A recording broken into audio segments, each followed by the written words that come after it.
Bonjour à tous, bienvenue pour cette nouvelle vidéo, la 6e, la présentation des candidats au titre de Challenger pour le championnat du monde qui se déroulera fin d'année 2020 face à Carlsen. Voilà, 2018 c'était Caruana. Cette année, je pense qu'on peut peut-être compter sur Ding Liren. Donc on va essayer de jouer comme Ding Liren. Ding Liren, je lui donne à peu près 20% de chance de se qualifier comme MVL. Je pense qu'il fait partie du trio de tête. Caruana, MVL, Ding Liren. Ding Liren, bon, il est réputé pour sa solidité. Je ne sais pas si vous vous souvenez de sa série d'invincibilité sur 100 parties, qui avait été stoppée d'ailleurs par Maxime Vachier-Lagrave. Ding Liren, donc c'est un joueur d'échecs chinois, né le 24 octobre 1992 à Wenzhou. Ding, il a obtenu le titre de grand maître international de la Fédération internationale en 2009, donc en octobre 2009. Donc 8 plus 9, 17. Hein, c'est assez tardif par rapport à ceux qui l'ont eu à 15 ans, mais ça reste quand même assez exceptionnel. Voilà, surtout que c'est un joueur très discipliné, très très solide. Donc est quand même assez bon calculateur. Quand il va y avoir une combinaison, il va la trouver, il n'y aura pas de problème. Hein.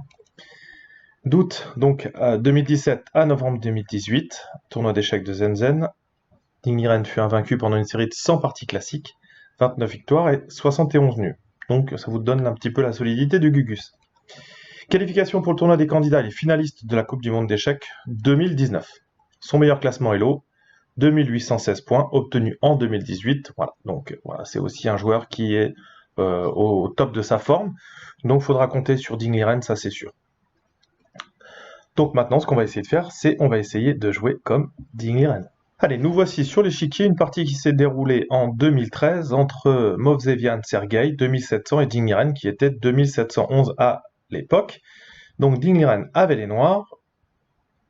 Vous avez cette position, vous faites pause, et vous essayez de trouver le bon coup pour les noirs ici, pas qui gagne la partie, mais qui maintient les noirs à flot ici dans cette partie, dans la continuité d'un coup que je vous expliquerai ensuite. Vous faites pause et on se retrouve juste après.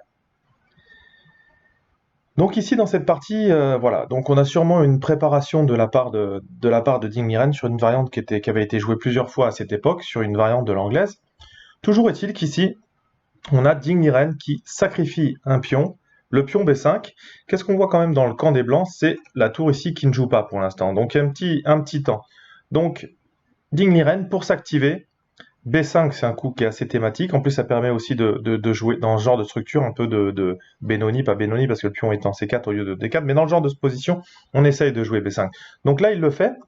Et après la prise du pion ici, voilà, il y a un coup très bon de la part qui a été joué par Ding Liren. J'espère que vous l'avez trouvé. Et ce coup était cavalier E4 ici. Donc, bien sûr qu'on laisse la dame, mais ici, il y a une prise de la dame sur échec. Voilà. Donc, ça oblige les noirs à faire quelque chose, les blancs à faire quelque chose. Si on a une prise ici, cavalier prend, le roi ne peut pas venir, donc roi en G1, et puis on pourrait continuer par fou F5, ici dans cette position. Donc là, il y aurait égalité matérielle, même un pion de plus pour les blancs, mais dans cette position, voilà, les blancs, les noirs les pièces sont beaucoup plus coordonnées. On va avoir le pion B2 qui est en prise.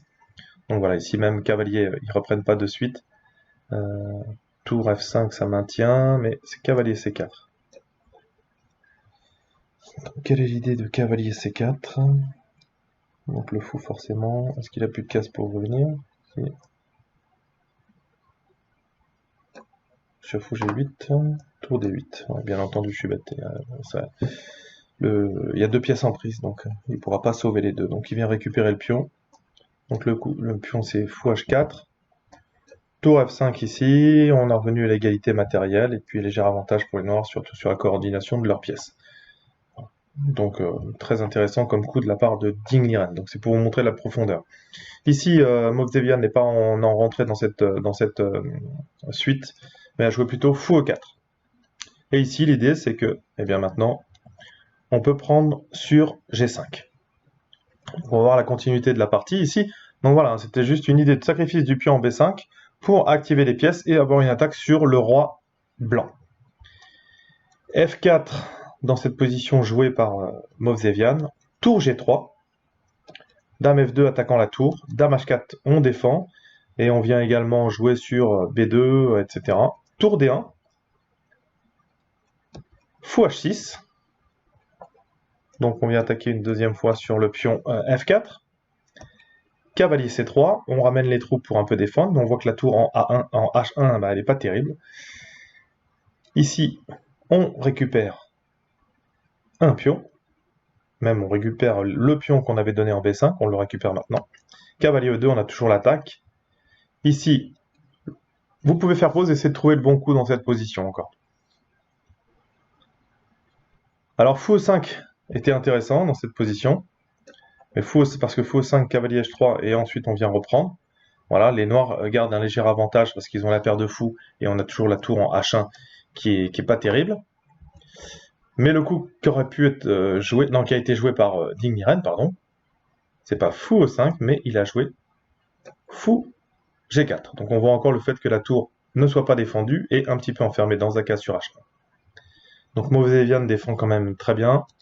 Fou F3. Est-ce qu'on a une autre variante que... Non, fou F3. Fou F5, donc on n'échange pas, mais ça permet d'avoir positionné le fou sur F5, sur un peu mieux positionné. On a même ici dans cette position peut-être la possibilité de jouer fou E5, parce que s'il y a une prise en G4, tour G4, et ici, dans cette position, les noirs ont l'avantage. Fou F5 joué par Ding Liren, cavalier F4, dame F4. On a toujours l'attaque ici, et Mauvezian joue très très bien, donc il va obliger un petit peu à faire des échanges. Et la finale ici, bah maintenant les noirs finalement avec leur stratégie ont gagné un pion, et ils vont gagner cette finale en ramenant le roi, le jouant de manière active. Et ici il va y avoir un deuxième pion qui tombe. Et ici Mauvezian avait abandonné. Donc on revient sur la position initiale pour vous donner les idées créatives de Ding Liren. Ici il joue une nouveauté qui était B5, ici dans cette position, B5. Voilà, d'ailleurs si c'est le pion qui prend, hein, il y avait possibilité de venir avec fou B7.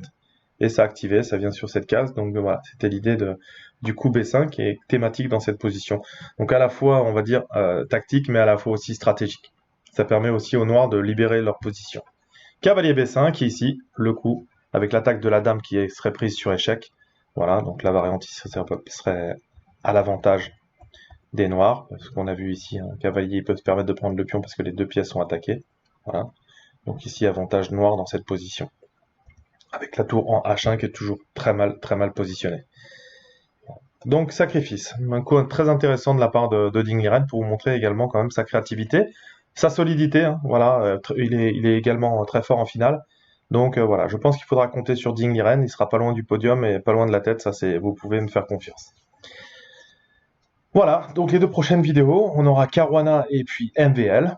Et bien en attendant, je vous dis travaillez bien, n'oubliez pas les réseaux sociaux, Twitter, Facebook, le site internet www.chesstrainer2000.com sur lequel vous retrouverez les résumés de chaque ronde du tournoi des candidats, plus le tournoi en direct que vous pourrez voir sur le site. Soyez courageux, travaillez bien et à bientôt. Ciao, ciao.